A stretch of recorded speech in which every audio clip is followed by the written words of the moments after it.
guys, welcome back to another video. Today I'm going to be doing my top 14 of 2014.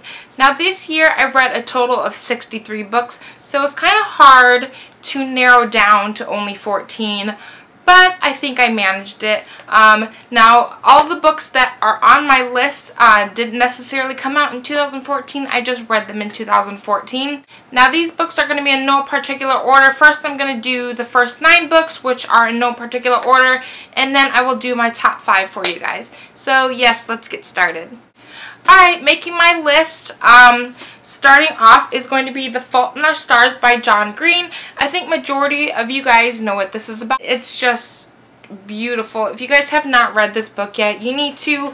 John Green's writing style is just something that is completely, it blows my mind. And one thing that a lot of people don't know, that the way he writes his books, he actually has meaning behind the words that he writes. He's not just sticking big words in a book to put them there. He actually has meaning behind it. Now I do know he has a website. I'm not sure what it is. I haven't checked it out yet. But it explains like why he wrote the words that he wrote in this book. So if you guys find out what that is, leave a comment below, let me know, so I can check it out too, because I have not researched it yet. Next book should come at no surprise, and that is Landline by Rainbow Rowell. As you can see, I love this book so very much. So this one had to be on my top 14 because it's beautiful, and I love Rainbow Rowell. She's just completely amazing. It follows a girl. Her name is Georgie McCool. Well, she's not really a girl. She's an adult. This is her new adult book. And it follows her and her husband, who have a lot of, I guess you could say, issues. She works a lot, which I do too. I work a ton, so I don't necessarily get to spend the most time with my husband, which kind of, I know, bums him out sometimes. But it's same thing goes with her husband in here, and he basically, he takes the kids to his mom's house for Christmas because Georgie cannot go. She has to work. She works for a television company, and it's kind of like magical realism, I guess you could say.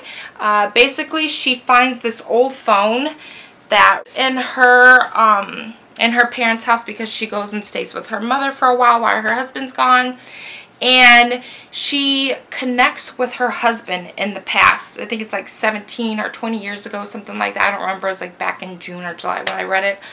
But yeah, it's such an interesting read. This is definitely one of my favorites of hers. So if you have not read it, definitely I highly recommend it. The next book kind of surprised me that I put this on my list, because at first I didn't really like it as much. It took me a while to get into this book, but once I did, I know this is going to be such a great series, and this is the first book. It's called The Iron Trial, and it's by Holly Black and Cassandra Clare. Now, I am a huge Cassandra Clare fan. I own literally all of her books. I absolutely love her. Holly Black, I haven't read anything by besides this, so I see a lot of Cassandra Clare in this book. This was really great. It follows a boy named Callum Hunt, who is kept from knowing about his true identity of what he is. His father keeps him from knowing that he actually has these magical powers. I don't want to give too much away on this, because I feel like this book is just better to go into it not knowing much, but I just loved it. Me being a huge fan of Harry Potter, you guys know it's my absolute favorite of all time. This was definitely, I was expecting a lot from this book, because anything with magic I kind of have high expectations for. I want it to be a lot like Harry Potter. But I did give this, I think it was a 4 or a 5 out of 5 stars. So it was really good. So go check it out. My next book, I want to put all 3 of these in there so far. It's the 3, there's 3 books of this. It's Saga. There's volume 1, 2, and 3 out so far. It's by Brian K. Vaughan and Fiona Staples.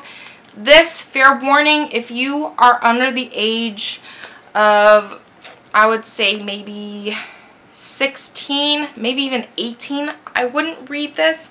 This is very graphic for a graphic novel. It has a lot of nudity and stuff in it. But besides that, this is amazing. I love this graphic novel series so much, and I'm starting to become a huge graphic novel person, but before that I did not really pick up graphic novels too much. So this is the first one that's really gotten me into them, and it's sci-fi, fantasy. I mean, it's gorgeous. Let me see if I can find a safe page for you guys to see. If you can see here, like the graphics on it they're just gorgeous. They did such a good job on this. It's so colorful, beautiful, love it. This next book should come at no surprise to you. This is the first book that, with it being this big, that I read in one sitting. I loved it so very much. This is 725 pages, and that is City of Heavenly Fire by Cassandra Clare. This is definitely my favorite in the series. I'm not going to go into the storyline of this part. This is the last book in the Mortal Instruments series. If you guys have not read this series, this is one of my favorite series. You guys should definitely check it out. I love it so much. It's definitely huge. It's a chunker of a book, but it was amazing. I thought she did a fantastic job in this conclusion, and it was just so, so good. The next book I have, well, let me just put it this way. I love all 5 of the books in the series. This is one of my favorite authors, and that is Jennifer L. Armentrout's The Lux series. But my favorite book in the series is the 4th book, which is Origin, and that's what is in, this is in this bind-up of Consequences. And again, I'm not going to tell you about this synopsis too much because I don't like to spoil it, you guys. But anyways, it's about a girl who moves into this small town of Virginia, and she meets her neighbors, which are aliens, and she falls in love with them, and it's just amazing. Jennifer L. Armentrout's writing is so amazing. I love her so much. She's the sweetest person to talk to. She's just all around an amazing author, and yeah, I love her. Go check it out. This next one is a recent read from me, and I was thoroughly surprised for it. I was sent for it for review by Entangled Teen, and that is The Book of Ivy. I think this is going to be such a good series. This is the first book, and it's by Amy English. It's a dystopia novel after the war. Basically, it follows where 16-year-olds have to get married in order. They have it from, I don't remember the name of the sides. That's the only issue. Yeah, I don't remember the name of the sides of the cities, but anyways, a girl from one side of the city has to marry a boy from another side when they turn 16, and this keeps it from there being more war and destruction and death and all that, and people who are exiled get thrown outside the gate, and it was a gripping read. I thought it was amazing. Bishop Latimer is one of my favorite characters that I've read about this year, so I thought it was awesome. Definitely go check it out. 5 out of 5 stars. This next book, people either love it or hate it. I actually love this series, and that is the Selection series. This is the one by Kiera Cass. This is the 3rd book in the series. This was supposed to be the conclusion, but I guess she's going to continue on with the series. The Heir comes out next year, which I'm super excited for. Anyways, I'm not going to give this away too much again because I will spoil you guys, but I loved it. I love how the love story ends up. I think she did a good job. I thought it was a beautiful read. You know what? If you don't like it, that's your opinion, but I loved it. Alright, this next one was one of my favorites of the year. I love her writing. She did such an amazing job, and that is Ignite Me by Tahera Mafi. I love her. The way she writes is absolutely amazing. This follows a girl named Juliet. With her touch, it's lethal, so if she touches you, it can literally just suck the life out of you. And also follows this beautiful man named Warner. If you guys have read this, you know what I'm talking about. I love him so much. He's just, I wish I could take him home with me. But yes, this book is just, look at it. It's just, it's beautiful. The cover's beautiful. The story's beautiful. This is my favorite book in the series, especially chapter 55. Y'all know what I'm talking about if you read it. It's just amazing. Alright, so on now to my top 5. Coming in at number 5 is We Were Liars by E. Lockhart. This book right here, let me tell you, for being such a small book, it is packed with a crap load of feels. I have not cried in a book quite like I have at the end of this one in quite a while. This is one of those books, and you've heard it plenty of times, I'm sure, if you are familiar with BookTube, if you're constantly on BookTube, checking out other people's channels. This is a book you must go into not knowing zip about it. Because if you do, it's going to ruin it for you, and it's going to be a dud. You're not going to like it. But I freaking loved it. This is definitely, it's a book that you can sit down, read in one sitting.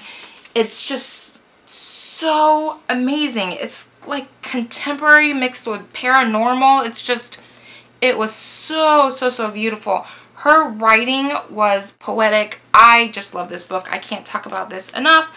I just thought it was great. Coming in at number 4, this is another one of my favorite authors, and that is Ugly Love by Colleen Hoover. Love, love, love, love. I think this is my favorite contemporary for the year. This is more so, it's new adult contemporary, but just fantastic. Fantastic writing, fantastic storyline. I was not expecting what happened. It follows a girl named Tate. She moves in with her brother, and she ends up meeting this guy and getting into a friends with benefits type of relationship. But the backstory and the storyline to it, it goes so much more in depth, and I just thought it was a gripping, you know, it's just, I can't even say enough about this story. It was just fantastic. Must read Colleen Hoover book. Must, must, must. This one I have for you guys is just such a beautiful historical fiction, and that is The Bronze Horseman by Paulina Simons.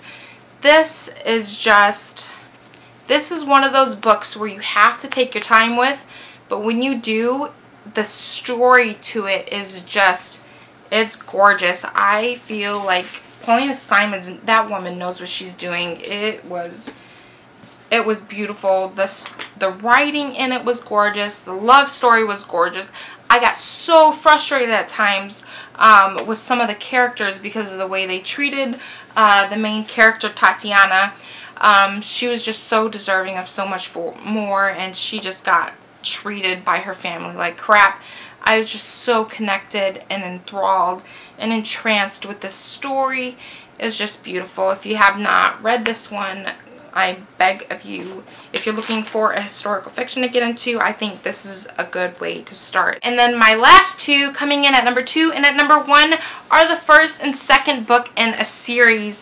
The first book is Fallen Kingdoms, which this is my number 2 by Morgan Rhodes. This is a fantasy series, and it is freaking nuts. Absolutely amazing. If you love Game of Thrones, you are going to love this series. I know Lainey over at Ginger Reads Lainey absolutely loves this series, and I am right on board with that girl. Morgan Rhodes has become one of my favorite authors.